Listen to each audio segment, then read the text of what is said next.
relating to the proposal brought in by Power Department, and this is relating to cancellation of Memorandum of Agreement signed between the government of Meghalaya and the company MSSU Energy Limited for implementation of the 65 megawatt Rangmao Hydel power project.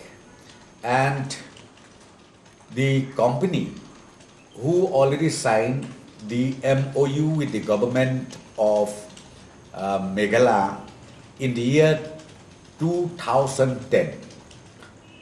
Ultimately, they sent the proposal due to the unfeasibility of the proposed project development of Rangmao Hydel project signed in 2010.